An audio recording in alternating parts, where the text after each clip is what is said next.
Alright, so good evening po sa inyong lahat. Welcome po sa Real KGB Believers. And we are now signing on. Alright, we'll sing one song para po sa panimula ng ating Bible study ngayong gabi.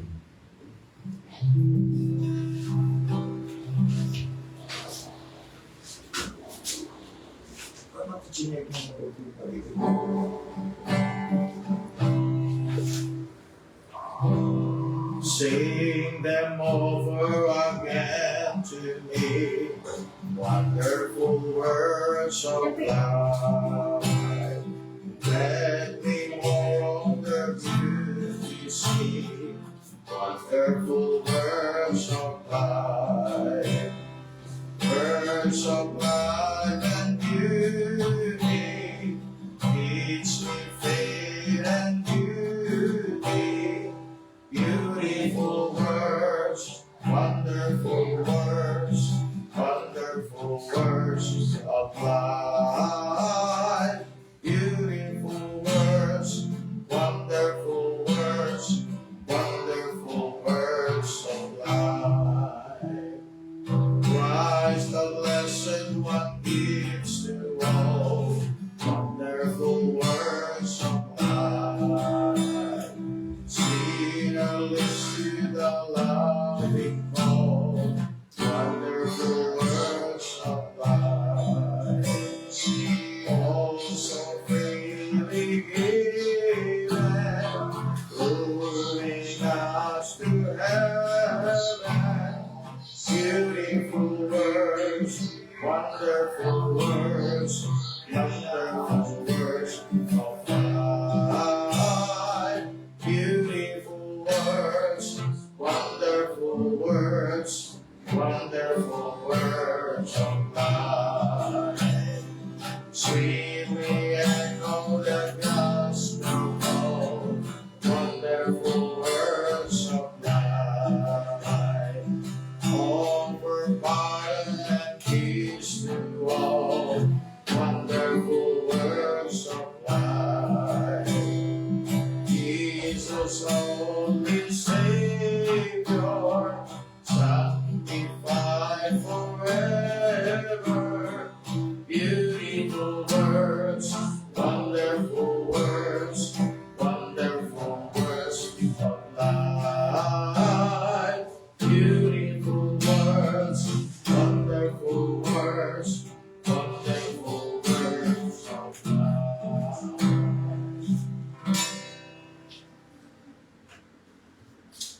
Alright, so good evening po sa inyong lahat. Welcome po sa Real KGB Believers.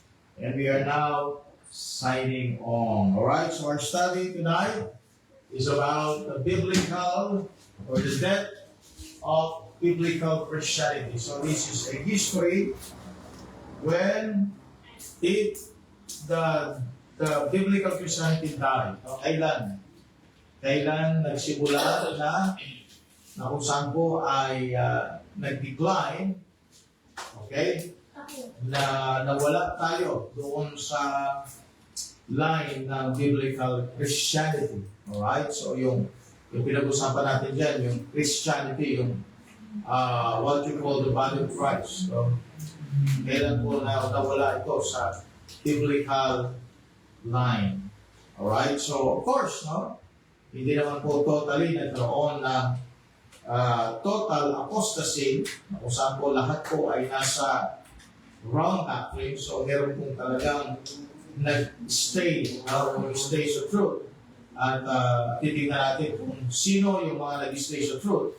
But we will see the timeline kung saan po nagkaroon po ng start na ang Christianity ay nag-decline. No? At sabihin natin there was a death of biblical Christianity. Alright? So, pag sinabi natin biblical Christianity started from the apostles, alright? Because according to Ephesians chapter 2, ang parang foundation natin ng truth. Okay? Pag pinag-usapan yung preaching and teaching of the Word of God, ay mula po sa mga apostles. You go to Ephesians chapter 2, in the New Testament time, we are built upon the foundation of the apostles and prophets, Jesus Christ Himself being the chief cornerstone. So yung foundation natin, sabi ng Bible, from the apostles and the prophets. That the apostles, they teach and preach about the prophecy fulfilled in the life of Christ.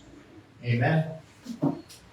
As well as, mga kapatid, yung grace na binigay ng Panginoon sa atin, na kung saan po nangyari through the Lord Jesus Christ. So, nag-start po yung biblical Christianity from the teaching of the apostles. Alright? Sa mga Gentiles, na naging main speaker ng mga Gentiles ay si Apostle Paul. And some of the apostles ay nag-preach na rin sila the same with the preaching of Apostle Paul.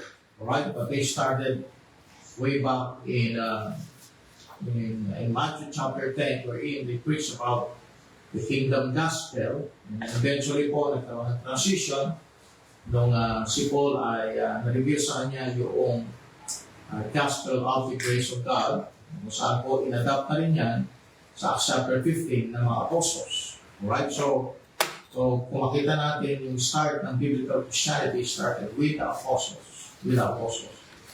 Alright, so tayo po ay magsimula muna po sa panalangin, no? Bago po tayo magpatuloy po sa ating programa. Tutulong po natin ngayon pong gabi. Okay? So tawagin po natin Pastor John Villanueva. Okay, so tayo po ay manalangin ng Diyos na banal, makapangyarihan sa lahat. Kami po Diyos, kami po ay narito Panginoon, upang tunghayan Panginoon Diyos, isang pag-aaral Panginoon Diyos. Piling po namin Panginoon Diyos, tulungan niyo po ang bawat isa. Lalo na po Panginoon Diyos, ang aming po tagapagturo, Diyos, nag-guide po ang Holy Spirit, Panginoon Diyos. Upang ito Panginoon Diyos ay patuloy Panginoon na may hayag ng katotohanan, Panginoong Diyos. At dalangin po namin, Panginoon, na ang bawat nanonood o sumusubaybay, Panginoong Diyos, ay nasa maayos na kalagayan at maintindihan, Panginoong Diyos, ang aming pong pag-aaral sa oras po. Amen. O Diyos, sa iyo kami umaasa, Panginoong Diyos, na galing sa iyo ang katalinuhan at karunungan, Panginoong Diyos. Kaya po, Panginoon, din po namin, Panginoong Diyos, bless mo, Panginoong Diyos, ang programa po nito at pagtalakay na ito, Panginoong Diyos. Salamat po, Diyos. Pinupuri ka namin, pinapasalamatan sa dakilang pangalan ng Panginoong Jesus. Amen. Amen. Alright?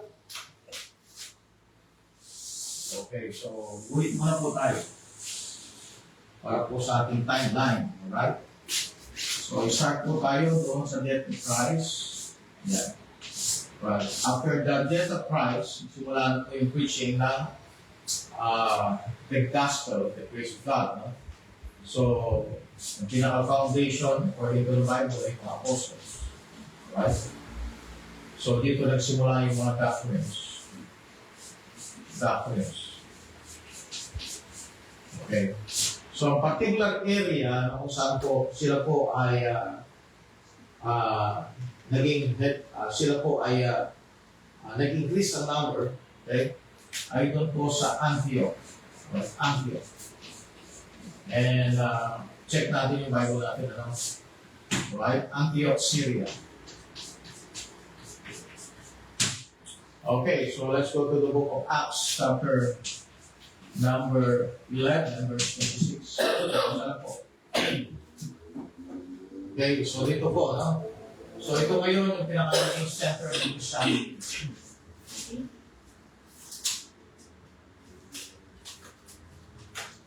Acts chapter 11, verse 26, the Bible said, "And when he had found him, he brought him unto Antioch.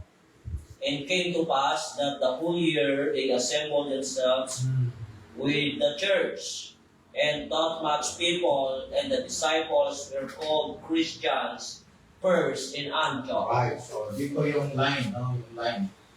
Dito yung line, start yung line ng biblical Christianity. Alright, so ang pinaka-foundation, according to the Bible, in Ephesians 2 verse 20, ay yung mga teachings ng mga apostles. Okay?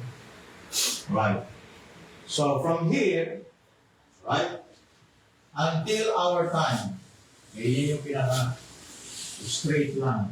Okay? Dahil sa promise of God's preservation of the Scriptures. Right? Preservation. Preservation of the Scriptures.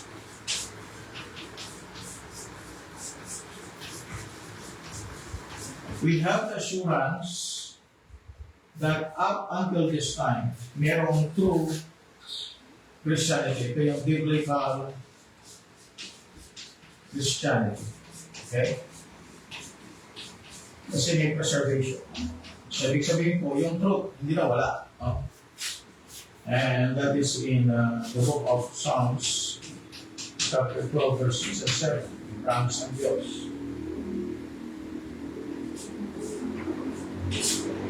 So this is the preservation of the Scriptures. So because of the preservation of the Scriptures, yung truth na preserve them. No? So ibig sabihin, there is a biblical line. No? That's the biblical Christianity. Kaya pinag-usapan natin dito, the biblical death. Alright, the death.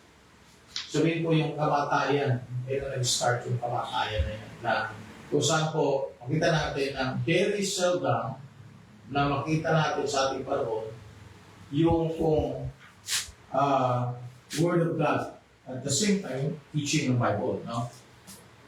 Tingnan natin sa Bible. Sa 2 Timothy chapter number 4, ito po yung isang prophecy. No?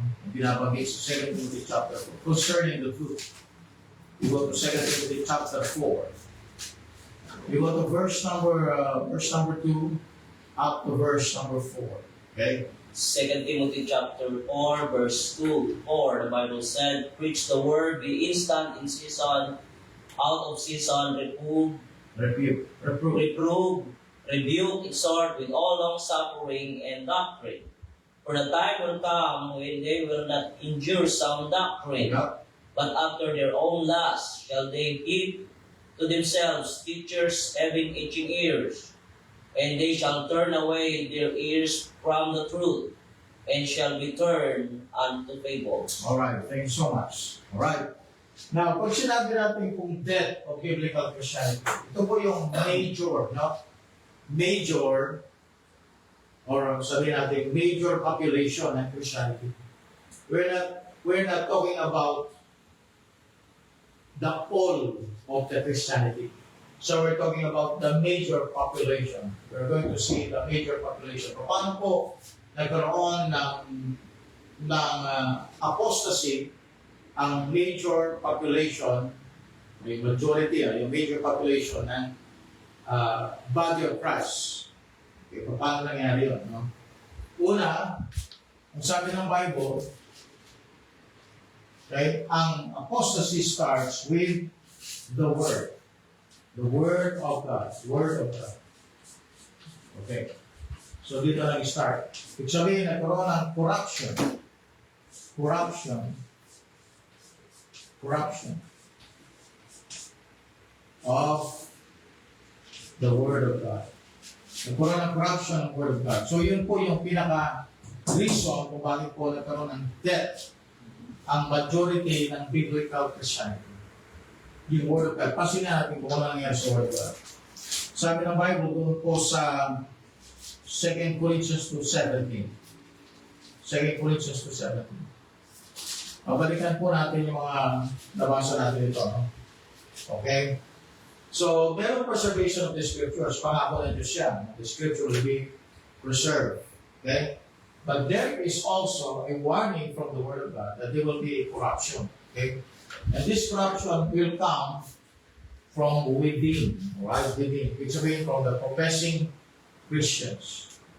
And this corruption is happening even in the time of Paul. Okay, see, right?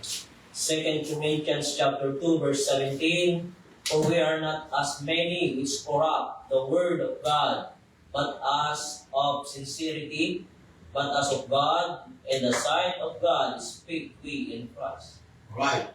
So if there is what you call preservation, there is also a corruption.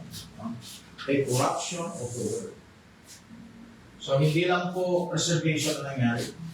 Sa history, may nangyari pong corruption din. So, makita natin yung dalawang line na yan.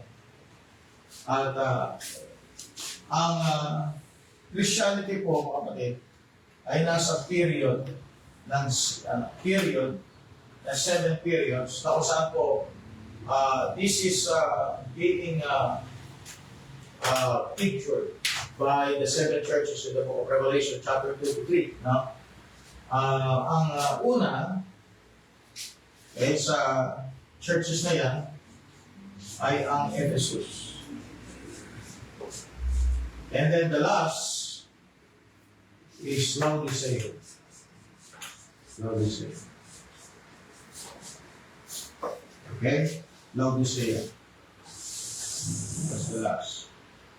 So Laodicea is the seventh church. The seventh church. In the church history, it's the seventh church. The Laodicean church. The last church. Okay? Now, pansinin natin mga kapatid, isang bagay na isang character ng Laodicea, according to Revelation chapter 3. No? Right? Tignan niyo yung character ng Laodicea in Revelation chapter 2. Alright, so sisilipin natin kung kailan nag-start. Iyan pong apostasy ng kailan nag-start. Nag-start po yan sa time ng Laodicean period. Okay. Now, mamaya makita din natin yung revival nag-start naman sa period ng Philadelphia. But look at this one. No? Revelation chapter 3, verse numbers 14. And then we will complete the reading up to verse 20. Okay, so ang picture na Laodicea, yung church in Laodicea is our period. Yung period natin ngayon. Kasi ang ating discussion is about the death of biblical Christianity. Okay, check mo natin. Laodicea. Verse 14, 3:14, hanggang verse 20. Okay, Revelation chapter 3, verse 14 to 20, the Bible said, "And unto the angel of the church of the Laodicean write, These things saith the Amen, the faithful and true witness, the beginning of the creation of God. I know thy works, that thou art neither cold nor hot. I would thou wert cold nor hot. So then because thou art lukewarm, and neither cold nor hot, I will spew thee out of my mouth. Okay. Because thou sayest, I am rich, and increase with goods, and with need of nothing, and knowest not that thou art wicked, not what thou art, and miserable, and poor, and blind, and naked. I counsel thee to buy of the gold tried in the fire, that thou mayest be rich, and right raiment, and thou mayest be clothed, and the shame of thy nakedness do not appear, and anoint thy eyes with eye salve, that thou mayest see. As many as I love, I rebuke and chasten. Be zealous therefore, and repent. Behold, I stand at the door and knock. If any man hear my voice, and open the door, I will come into him, and will sup with him, and he with me." Alright, thank you so much. Okay. Kung ang Ephesus is in the time of the apostolic period, Ephesus, the time of the apostolic period. Ang Laodicean period naman is the period before the rapture. Kasi dito, after 7, wala na. 7 church. After 7, wala na. So chapter 4, ng Revelation chapter 4, pinapagit yung rapture. So this period is a decline, no? Going to apostasy. Okay. At mapapansin mo sa Bible, pag dumating yung time ng tribulation period, yung Word of God, magiging nito, famine na ang Word of God.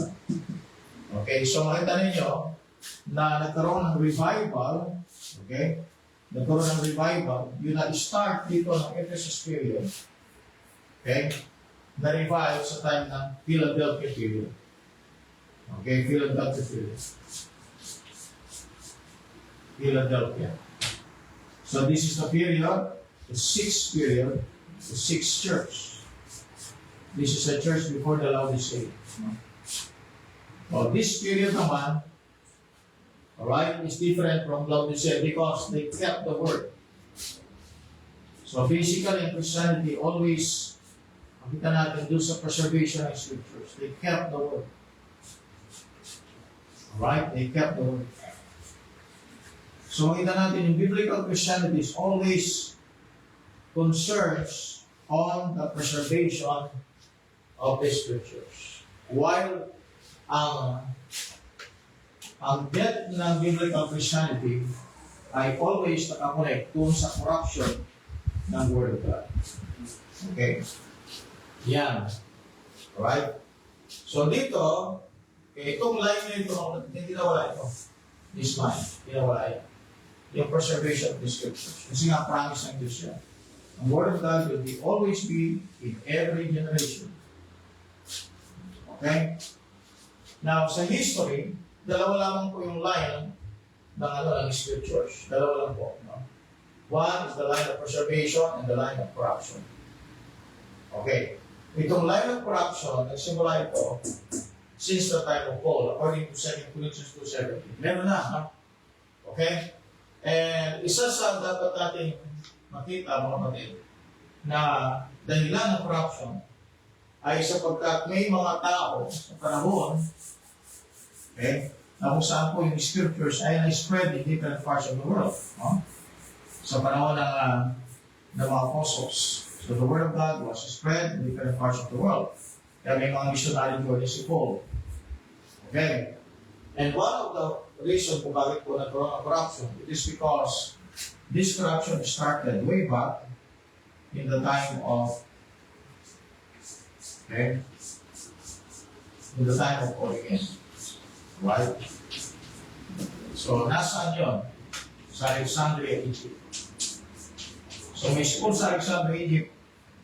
Okay, ito ay isang catechetical school. Catechetical school. So, ang mga teachers siya, si Origen, si Clement, si Philo, pero ang pinaka-prominent sa kanila, si Origen, because siya ang nag-produce ng tinatawag na Aleph and B. Alright?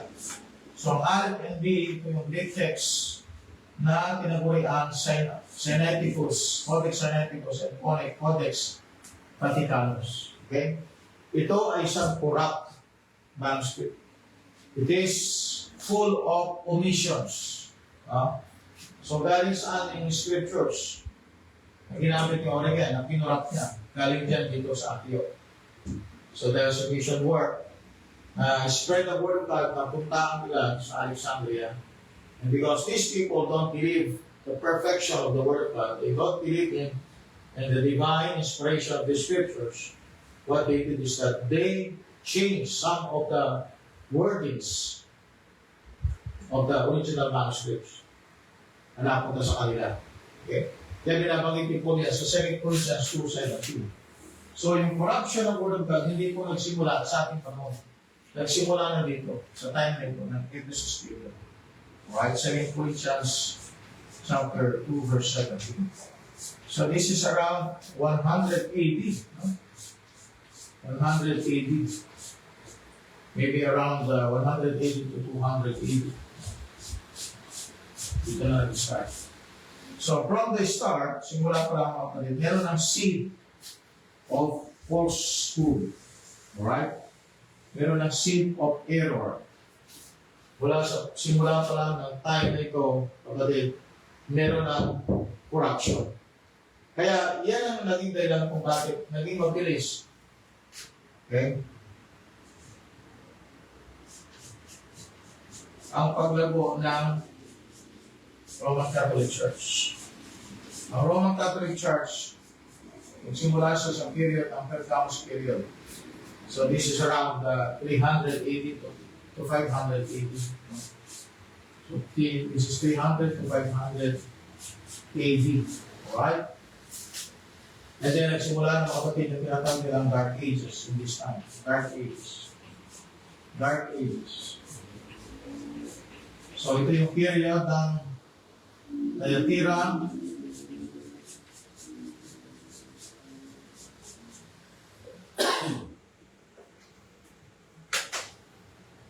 and then Sardis.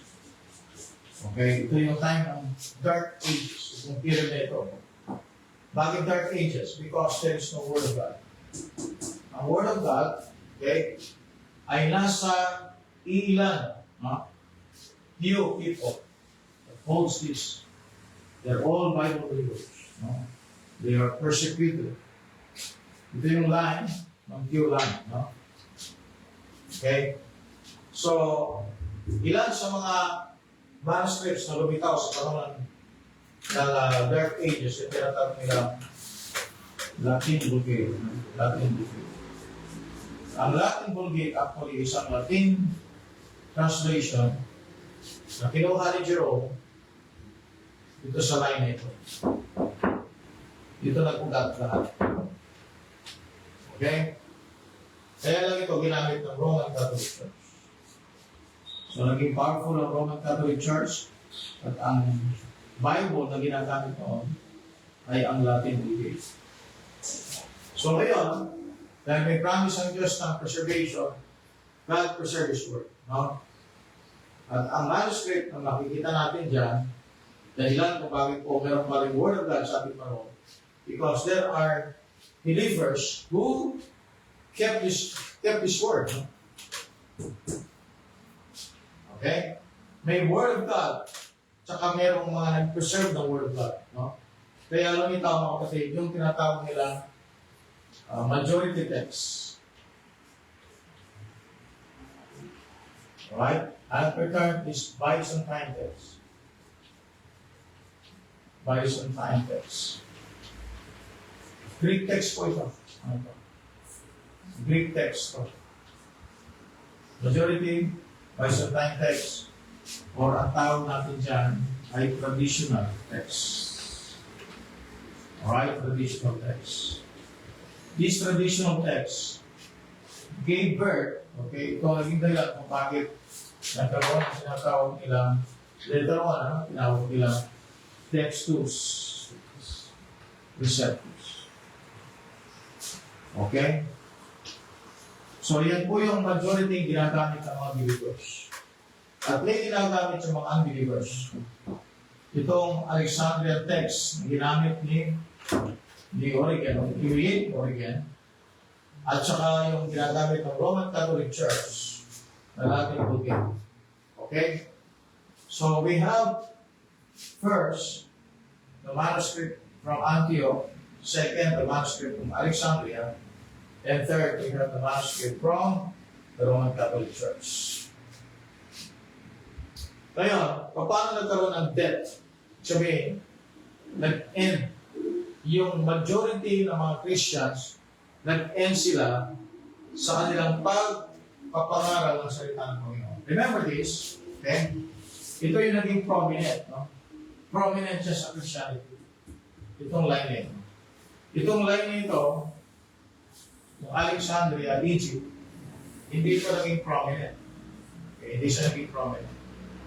So, ano naging prominente? Naging prominente ito. But what happened? Bakit naging prominent na ngayon ito rather than ito? Okay? Right? Among the body of Christ, bakit naging prominent ito? Right? Ito na yung sinasabi natin, the death of biblical Christianity. Sapagkat there was two guys, right, who was responsible for reviving the Alexandrian manuscripts. So they created a critical text. Pero ang kanilang critical text, yung kanilang Greek text, yung Westcott Greek text, dito hango. No? Dito nila kinuha. From Alexandria, Egypt.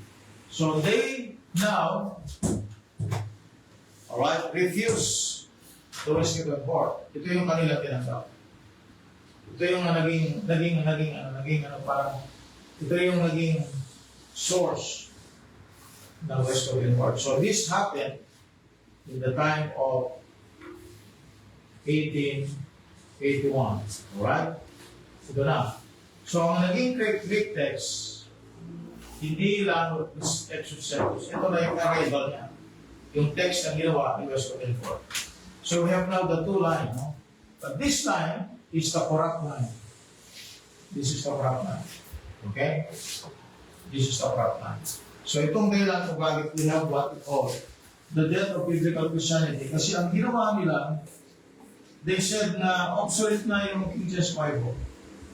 At they found the best manuscript. So ibig sabihin, they had rejected the Textus Receptus, the majority text. Kaya tinawag ng majority kasi karamihan sa mga manuscripts available, okay? 95% ng mga manuscripts available are all traditional texts. 95%. Sabihin, ipunin mo lahat ng mga manuscripts. You have the manuscripts that are all connected to or similarity to the majority text. And 5% of these ay galing po sa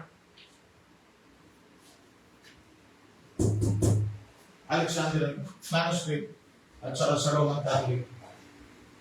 Okay? Alright, 5%. Available po ngayon mas marami ang sumusupport sa Textus Receptus. But what happened in our time is nakunin nila yung facts na yan. Alright? Yung facts na yan. So this leads to the production of the first modern Bible, the revised version. The revised version. Okay? So ang revised version ay corrupt siyang manuscript. Corrupt na manuscript yan. Hindi siya correct na manuscript yan. Ang revised version is corrupt manuscript. Bakit? Because the source is from Western Court. Critical Greek text. Okay? Saan niya nakuha yan? Galing dito yun. Sa Vatican Society. Which is, from the beginning, it's already corrupt because meron mga omissions. Okay? Galing sa Mount Sinai, kaya Sinaiticus. Ang Vaticanus naman, galing kay discovery niya, Isidore, okay? At ito ay tinawag na Vaticanus pagkat ito ay nakuha sa Vatican Library, sa Tuscan Vatican Library. It means, mga kapatid, these Greek texts are kept by the Roman Catholic Church in the time of Renaissance period. Pero ni-revive ng Western Court in 1881. So we conclude, my friend, na dito na nagsimula, mga kapatid, ang decline, alright, ng biblical Christianity. Dito na nagsimula yung decline, yung pagbagsak, okay, yung pag-decline ng biblical Christianity. Because Christianity is always based not on tradition, Christianity always based on the Word of God. Ang final authority ng Christianity is the Word of God, not the tradition. So kung ang Word of God ay makurap, okay, at yung corrupt Word of God ang kanilang in-accept, then therefore, yung biblical Christianity will end. Okay? Kaya napakahirap ngayon mga kapatid na paniwalain ng tao na yung King James Bible ang siyang tamang Word of God sapagkat mas marami ang nag-adapt sa line ni Western Court. Mas marami ang nag-adapt. Sa ating panahon ngayon, contest to ng scriptures. We have at least 200 plus of modern Bibles. Nagsimula yan mga kapatid na nalimbag, nagkaroon ng modern Bibles to update the King James Bible or to counter the King James Bible o kaya to contest the King James Bible. They said, we are upgrading or giving you the closest rendering of the Word of God to its original sense. But in reality, these modern Bibles are all line of the corrupt line. Verses 1. Verses 1. Ito yung KJV. Verses 1. Sige mo, isa lang, verses many. Bakit marami ito? Because wala silang ginawa kundi i-update, i-change and change with a similar basis or source. Pero wala silang maging stable na scriptures na Bible versions. Tuloy-tuloy yan from 1881 to vice versa and dire-diretso yan until talaga totally na-destroy na ang Christianity.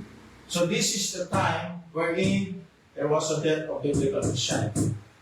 Kaya eksakto ang sinabi ng Bible sa 2 Timothy chapter 4, and we're going to open also in 1 Timothy chapter 4. No? So ang basis natin kung bakit naniwala tayo na mas marami ang may error ngayon sa ating panahon because of the promotion of the modern Bibles. Okay, 2 Timothy chapter 4, preach the word, be instant in season, out of season, reprove, rebuke, exhort with all long-suffering and doctrine. The problem is that, anong klaseng word ang ipipreach mo? Because maraming Bible, isa lang po yung truth. Anong word of God ang ipipreach mo? So dapat po, hindi lang magpipreach. What kind of word you're going to preach? Be instant in season, out of season, reprove, rebuke, exhort with all long-suffering and doctrine, for the time will come when they will not endure sound doctrine. Bakit? Because ang nangyari, yung sound doctrine, handa natin, as a word of God, right? Ang sound doctrine nandito sa word of God. Ang sound doctrine nandito sa word of God. Kaya lang nangyari, doon sa sound doctrine, hindi na siya naging sound. Naging unhealthy na siya, nagkaroon na ng sakit. Sapagkat ang Word of God ngayon ay nakurap. Okay? Nakurap siya. Paano siya nakurap? Because of the revisions na ginawa nila Westcott Ford. Nakurap siya. No? Ni-revive yung corrupt manuscripts from 100 to 280 the time of Origen, and then yun ang pilotus dito naging dahilan kung bakit nagkaroon ng Westcott Ford. So dito rin nag-start mga kapatid yung philosophy, na walang perfect Bible. So dito po kinontes nila yung inerrancy ng scriptures. So yung philosophy dumating na dyan, na walang perfect Bible. So time ng Westcott and Ford. Okay, kaya nga pumasok yung tinatawag nila textual, look at this one, criticism. No? Hindi na nila pinaniwalaan, they criticize the text. So they criticize the text of the Textus Septus, they even criticize their own. Okay? Kaya tuloy-tuloy yung pagbabago ng kanilang mga Bible. Because they keep on criticizing. So, ang mga believer ngayon, instead they believe the Bible, they become critic of the Word of God. Naging critic sila. Okay? You go to 1 Timothy chapter 4, and you will see kung paano pumasok yung mga error. Kaya nga, ang Christianity ngayon, hindi na siya pure. Siya ay mix of truth and error.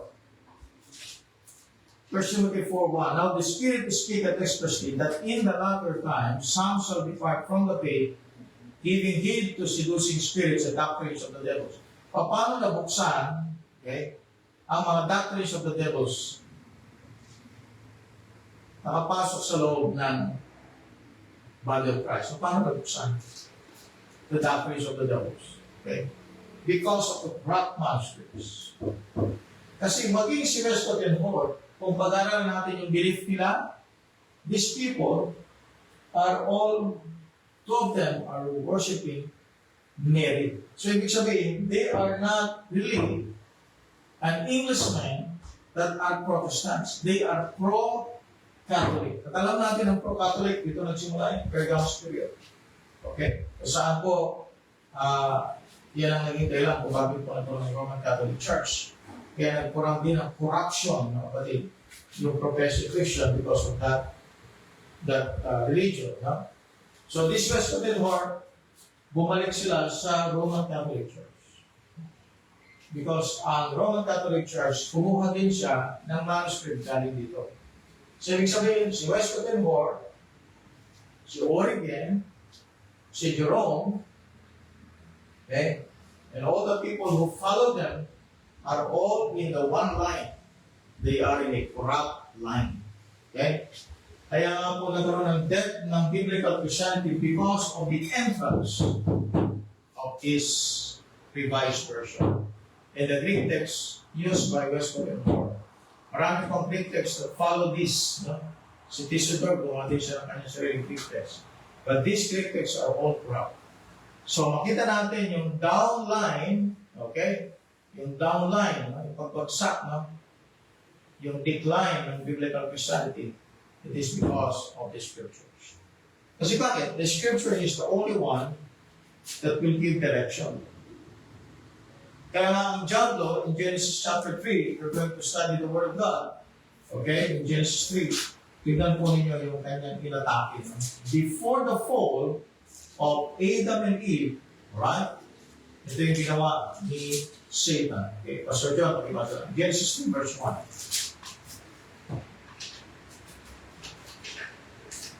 Alright, kasama pala na si Pastor John ngayon. Amen. Praise God for that. Amen. Genesis chapter 3, Verse number 1. verse 1, the Bible said, Now the serpent was more subdued than any beast of the field which the Lord God had made. And he said unto the woman, Yea, hath God said, Ye shall not eat of every tree of the garden. And the woman said unto the serpent, We may eat of the fruit of the tree of the garden. Alright, so yung verse 1 hanggang verse 2, makita natin, puro corruption ng Word of God. So makita natin yung lies ng devil, nag-start po yan by corrupting the Word of God.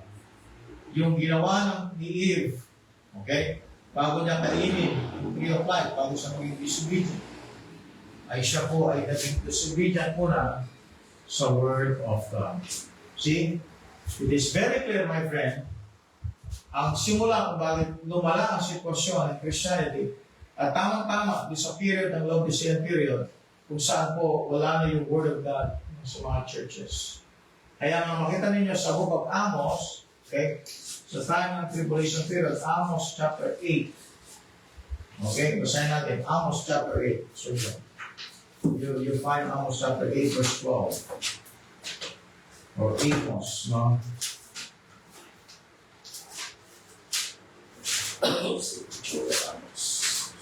Alright, Amos chapter 8, verse number 11 and 12. Amos chapter 8, verse Number 11 and 12. Verse 11 and 12, the Bible said, Behold, the days come, saith the Lord God, that I will send a famine in the land, not a famine of the bread, nor a thirst for water, but of hearing the words of the Lord. Amen. See that? And they shall wander from sea to sea, and from the north even to the east, and they shall run to improve, to seek the word of the Lord, and shall not find it. Wala na, di ba? Ba't nawala? Ba't nawala yung Word of God? Nawala yung Word of God. Because majority ng mga Christians, they accepted an erroneous Bible. An erroneous Bible. Kaya eventually, okay, lahat siya nag-decline. Morality, ano naging effect? After this, World War I, World War II. Okay? And ang next niya is World War III. See? Dito na dumami yung Cokes. Yan na, dumami na yung Cokes. Dito na dumami yung... Diyan na lahat, no? nagkaroon ng problem ng perversion ng mga sex. Okay? Perversion ng mga sex. Perversion. LGBTQ. Diyan lahat siya. AIDS and everything. Connected yan dyan. So, kailan nag-end ang biblical Christian? Although, as we have said, may preservation of the scriptures. Tuloy-tuloy yan. Hindi na mawawala. No? God will always set a witness in every generation. Merong witness ng truth. Hindi nga lang marami. Always, mga kapatid. No? Pag nasa truth, always, makita ninyo, sinasabi ng Bible sa Matthew chapter 7, nandun sa few na bilang, not many. Kaya majority, they fall into the trap of the devil. And praise the Lord, pagkat tayo, na-detect natin ito, kaya nagkaroon tayo ng recognition sapagkat sa blessing na tayo ay guided ng Holy Spirit through the Scriptures. Okay? Kaya nga po, pag sinabi natin, Word of God, nasa ang Word of God niya? Go to the book of John, chapter 17, verse 17. Okay? So the only thing that you will be sanctified, you will be separated from this error, ay walang iba kundi ang Word of God. Amen. John 17, verse number 14, hanggang verse 17. John chapter 17, verse 14 to 17. I have given them thy word, Yeah. and the world hath hated them, because they are not of the world. Even as I am not of the world, I pray not that thou shouldest taken them out of the world, but that thou shouldest keep them from the evil. They are not of the world, even as I am not of the world. Sanctify them through thy truth. Thy word is truth. There we go. Sabi na po, I have given them thy word. Yung mga sa Panginoon, sabi ng Bible, I have given them thy word. Okay? At ang sabi ng Word of God, sanctify them through thy truth. Thy word is truth. So this is the only one that can sanctify us. It will separate us from those people who are deluded, who are in error, who are in a spiritual problem. Okay? Salamat sa Diyos, we have this line. So pagkat hindi pa rin tayo naligaw. So pagkat we have the right book, we have the right scripture, we have the final authority. Ito, pinag-usapan dito, inerrancy of the scriptures. Dito sa line ito, pinag-usapan dito, the final authority of the Word of God. Pinag-usapan dito, the purity of the Word of God and the sound doctrine. Yan ang pinag-usapan sa line ito. Dito, pinag-usapan dito, tradition, religion. Okay? Church. Pinag-usapan yan. So, pinag-usapan yan. Authority ng church. Authority ng Pope. Authority ng leaders. Authority ng mga founders ng popes. Kaya makita ninyo, this is the line of a deadline. It's a deadline. Alright? So, pinpointed natin, mga kapatid, sa Laodicean period. Ito yun. This one. This is the time. Na lumamig na ang Christianity. This is the time. This is the time. Dito nag-start. Kaya yung opening ng 1900, kaya yung opening ng 1900, makita natin, dito na lumitaw yung mga charismatic group. Yung mga folks, dito na nagsimula. Dumami ng mga folks. At usually, ang kanilang ginagamit ng mga scriptures o Bible, okay, ay walang iba, kundi yung mga modern versions na galing dito. This is the mother. Yung ama, ay yung nanay, okay, ng lahat ng apostles. Alright, so hopefully na with that presentation, ay nakita po ninyo na we should thank God, amen, for the scriptures that we have. Alam niyo po mga kapatid, how to fight the battle, you have to have the right sword. You have to have the right sword. You go to Psalms 119. Psalms 100. 19. Alright? Ito yung chapter tungkol sa Word of God. Ang sabi niya dito sa Psalms 119. Okay? We go to verse number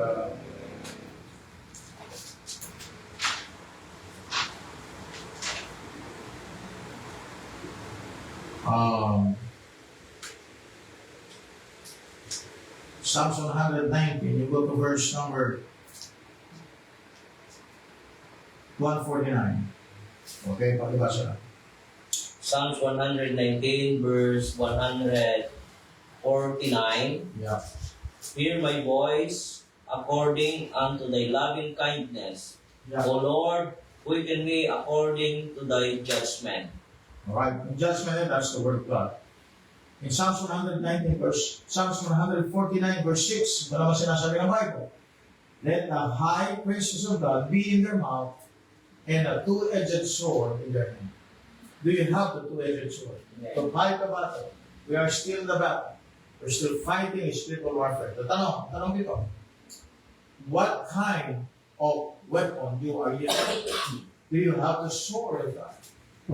You must have the sword of God. Okay? Dito sa line na ito, hindi na sword of God to. Ha? Hindi na the sword of the Lord.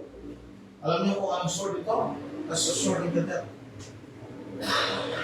Actually, itong sword na ito, mga kapatid, it is not for fighting the devil. It is a weapon against God. So, weapon against God. Kaya don't ever, alright, stand for the wrong Bible. Don't ever use and believe the wrong Bible. Kaya kagamit na kung ano ng Bible. Kahit mga dialect versions pa yan. Kahit sabihin natin mahirap, madaling intindihin yung mga Tagalog, Ilocano, Pampanga, Bisaya, everything. Ang problema, madaling mo intindihan, kaya lang mali yung intindihan mo. Kaya sabi ng Bible, ever learning but never able to come to the knowledge of the truth. Dito po, hindi nga natin ito lingwahe, pero as we keep on studying and reading and listening to the preaching of the Word of God, magiging familiar din kayo. Ang importante mga kapatid, hindi man ito mabilis, pero natututo kayo sa tama. Kaya sa yung mabilis kayong nagbabasa, mabilis yung naunawaan, pero ang naunawaan niyo mga kapatid, papalayo sa katotohanan. So let us stand for the right Bible, and that is the King James Bible. Amen. And hope you understand. Alright? That biblical Christianity lesson. Alright, so tayo po ay manalangin. Let us pray. Sir John, lead us in prayer. Tayo po ay manalangin namang Diyos, na banal, makapangyarihan sa lahat. Muli po, Panginoon Diyos, maraming salamat po, Panginoon, sa natapos ng pag-aaral ng Diyos. It's about the death of biblical Christianity, Panginoon Diyos. Hindi po namin, Panginoon, patuloy na gabayan niyo po kami ng inyong pong salita, Panginoong Diyos. Pumagitan po ng mga preaching, Panginoong Diyos, pag-aaral ng Diyos. Upang kami po, Panginoon, ay patuloy na manatili sa lain, Panginoong Diyos. Yes, Lord. Truth, Panginoon. Amen. Hingin po namin, Panginoong Diyos, patuloy, Panginoong Diyos, na biyayaan po kami ng karunungan. Tama po. Upang unawain ang lahat, Panginoong Diyos, na dapat malaman o alamin pa, Panginoong Diyos, patungkol sa inyong pong salita. Kaya po, Diyos, kami po ay nagpapasalamat, Panginoon, sa King James Bible, Panginoong Diyos. Yes, amen. Na siya pong nagbibigay sa amin ng karunungan, Panginoon, at katotohanan ay maihayag, Panginoong Diyos. At ito po ay amin pong pinapasalamat. Yes, Lord. At ito po, O Diyos, ay patuloy na sana po ay magbunga pa, Panginoon, ng maraming kaluluwa. Yeah. At matuto, Panginoong Diyos, ang mga kaibigan po namin, Panginoon, lalo na po, Panginoong Diyos, sa mga bago pong mananampalataya. Kaya po, O Diyos, patuloy niyo pong pagpalain, Panginoong Diyos, ang programa kong ito, Panginoon. Amen. So ito po ay patuloy na daluyan ng pagpapala upang malaman at masaliksik, Panginoong Diyos, ang dapat saliksikin. Lalo po ang inyong pong salita, Panginoon Diyos. Salamat po at tinatugubilin po namin ang lahat sa pangalan ng aming Panginoong Jesus. Amen. Amen. Praise the Lord. Okay, praise the Lord. So tayo po ay mag-shout out muna before we leave our discussion ngayong gabi. Amen. So baka po meron din mga questions at meron po mga comments na pwede natin pong entertain ngayon. No?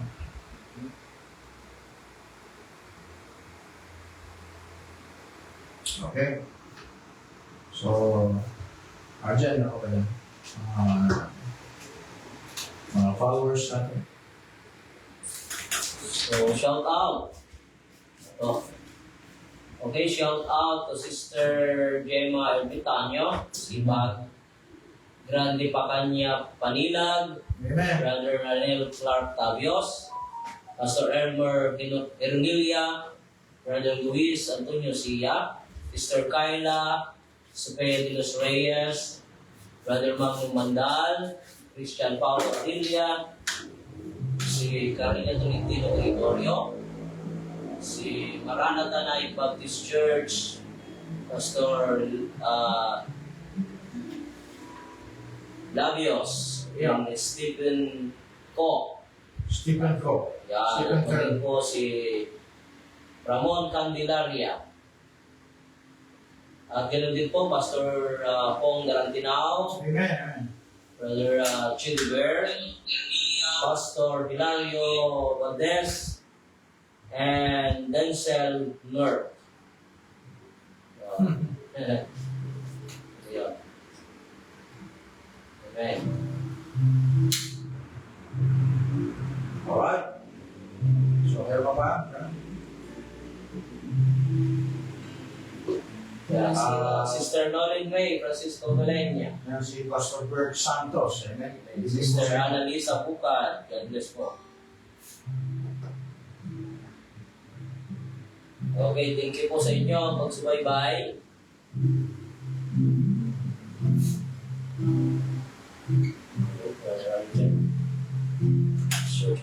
Amen. So, yun po. Tawid po tayo ulit, no? Para sa ating ending, no? Ending natin. Alright? So, sa lahat po ng nanonood, follow our Facebook Live as well as yung ating pong YouTube. Ay pwede natin pong subaybayan doon din. Meron din po tayong mga pinopost sa mga videos. Okay? At pwede po ninyong ulit-ulit yung pag-aralan. Kung kayo po ay hindi na nakuhang nabuo ang ating po lesson, you can study our lesson na aming pong sinid sa YouTube. Okay? Alright, so the solid rock. Ito yung solid rock. Okay, solid rock. KJV. But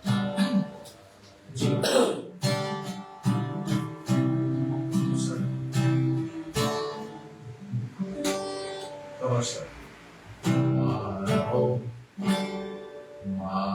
hope is still tall.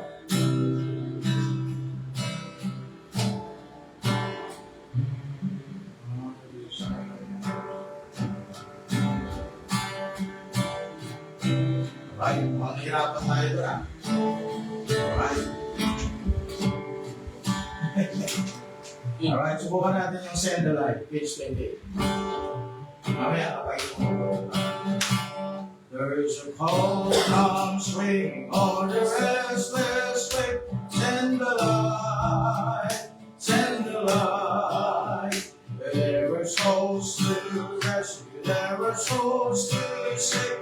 Send the light, send the light, send the light. The blessed gospel light, let it shine from shore to shore. Send the light, the blessed gospel light, let it shine forevermore. Forevermore. Let us not go weary in the work of God. Send the light, send the light. Let us not give us for a crown above. Send the light, send the light, send the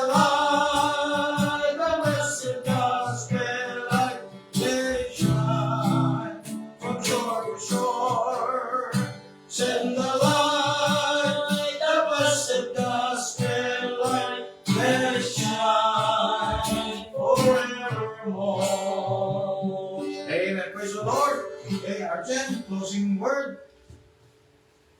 Please like, share, and subscribe po sa ating YouTube channel. Pag-follow and click the notification bell po para updated po tayo sa ating FB Live po kapag meron po tayong mga bagong videos Amen. sa ating FB.